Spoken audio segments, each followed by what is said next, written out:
नमस्कार दोस्तों, मैं आपकी होस्ट और दोस्त पूनम यादव। दोस्तों, बात कर रहे हैं आज हम तीज की। सनातन संस्कृति में अनेक ऐसे व्रत और त्योहार आते हैं जो अपने परिवार और जीवन साथी की सुख शांति समृद्धि की मंगल कामना के लिए रखे जाते हैं। इन्हीं में से एक है हरितालिका तीज, जो हरितालिका तीज करवा चौथ की तरह ही मनाया जाता है। हरितालिका तीज महिलाओं के लिए आपसी प्रेम, विश्वास व आस्था का अनोखा उत्सव है। अखंड सुखद दंपत्य की कामना का यह पर्व भाद्रपद माह के शुक्ल पक्ष की तृतीया को मनाया जाता है। भगवान शिव और माता पार्वती के पुनर्मिलन की कथा पर आधारित है। इस दिन कुंवारी लड़कियां शिव पार्वती की पूजा करके अच्छे वैवाहिक जीवन की कामना करती हैं, तो सुहागिन इस महिलाएं घर परिवार की सुख शांति समृद्धि की कामना करती है। हरितालिका दो शब्दों से मिलकर बना है। पहला हर, जिसका अर्थ है हरण करना, और दूसरा तालिका, जिसका अर्थ है सखी। असल में कहानी यह है कि माता पार्वती की सहेलियों उन्हें उनके पिता के घर से हरण करके घने जंगल में ले गईं, जहां माता पार्वती ने कठोर तपस्या की और भगवान शिव को पति के रूप में प्राप्त किया। हरितालिका व्रत को निर्जल रहकर करने का विधान है। वहीं व्रत के खत्म होने यानी रात में भगवान शिव और माता पार्वती के गीतों पर नृत्य किया जाता है। इस अवसर पर महिलाएं पूर्ण श्रृंगार करके सुंदर वस्त्र व आभूषण पहनकर लोकगीत गाती हैं और झूला झूलती हैं। रिश्तों के लगाव का यह पारंपरिक पर्व जीवन को नया उमंग, उत्साह और प्रेम के रंग में रंग देता है। महिलाएं स्वास्थ्य कारणों से इस व्रत को जल या फलाहार के साथ भी रखती है, लेकिन पूजा विधि और मनोभावना में कोई कमी नहीं आने देती। इसके अलावा हरितालिका तीज का व्रत ऐसा अवसर भी है जब महिलाएं अपने परिवार एवं समाज के साथ जुड़ती हैं और अपनी संस्कृति तथा परंपरा का पालन करती हैं। और प्रेम भावना से जुड़े इस पर्व में महिलाएं शुद्ध मिट्टी से शिव पार्वती और श्री गणेश की प्रतिमा बना के उनकी पूजा करती हैं। हरितालिका तीज पूजन में रोली, चावल, पुष्प, बेलपत्र, नारियल, दुर्वा, मिठाई आदि से भगवान की भक्ति भावना से पूजन कर कामना की जाती है कि हमारे जीवन में शिव गौरी की तरह आपसी प्रेम और विश्वास की डोर में सदैव बंधा रहे। नारद पुराण के अनुसार इस दिन श्रद्धा भाव से शिव गौरी का पूजन करने वाली नारी मनोरम भोगों का उपभोग करके इस व्रत के प्रभाव से गौरी देवी की सहचरी होती है। कहानी बताती है, पौराणिक मान्यता के अनुसार माता पार्वती कई जन्मों से भगवान शिव को पति के रूप में पाना चाहती थीं।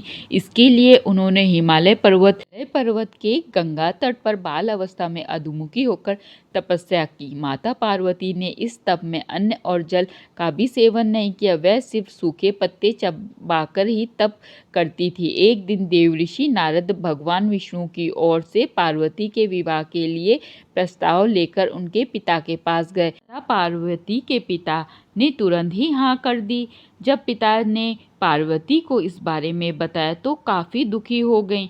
एक सखी से माता पार्वती का यह दुख नहीं देखा गया और उसने उनकी माता से इस विषय में पूछा। माँ ने बताया कि पार्वती शिव को पति के रूप में पाने के लिए तप कर रही थी, लेकिन उनके पिता चाहते हैं कि पार्वती का विवाह विष्णु जी से हो जाए।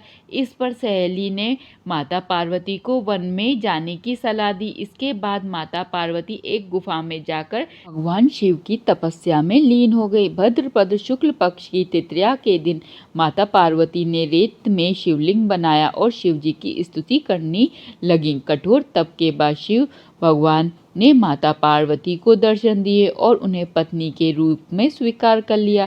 यदि आप पहली बार हरितालिका तीज का व्रत कर रही हैं तो आपको कुछ महत्वपूर्ण बातों का ध्यान रखना चाहिए ताकि आपका व्रत सफल व फलदायक हो सके।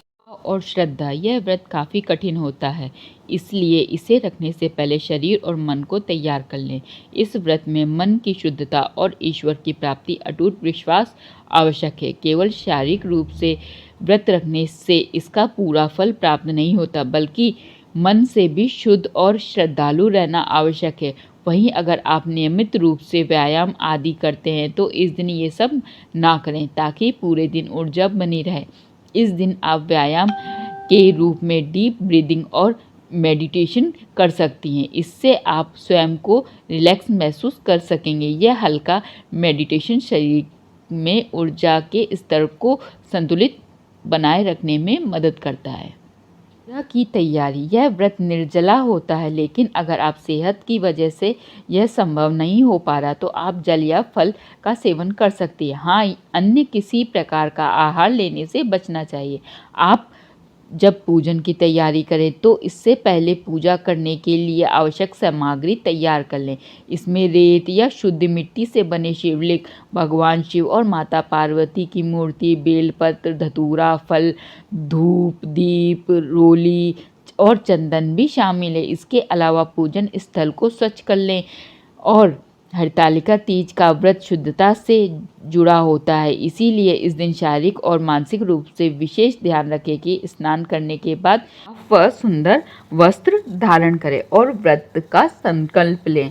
ध्यान और मंत्र के रूप में व्रत के दौरान ओम नमः शिवाय और ओम पार्वती पतिये नमः मंत्रों का यथासंभव जप करें।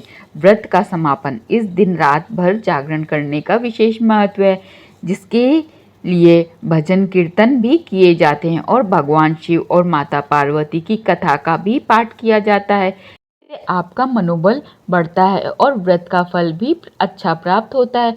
फिर अगले दिन सूर्य उदय के समय व्रत के पालन के लिए पहले भगवान शिव और माता पार्वती की आरती उतारें और प्रसाद अर्पित करें। इसके बाद स्वयं जल और फल का सेवन करें।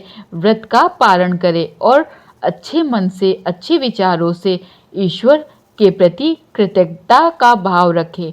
ओम नमः शिवाय। मेरे द्वारा दी गई आपको यह जानकारी अगर पसंद आए तो कमेंट में ओम नमः शिवाय ज़रूर लिख दें। साथ ही मेरे चैनल को लाइक व सब्सक्राइब ज़रूर कर दें, जिससे कि मेरे चैनल की हर नोटिफिकेशन आपको आसानी से मिलती रहे। भगवान शंकर व माता पार्वती इसी तरीके से सभी के घरों में सुख शांति समृद्धि बनाए रखे। जय शिव शंकर।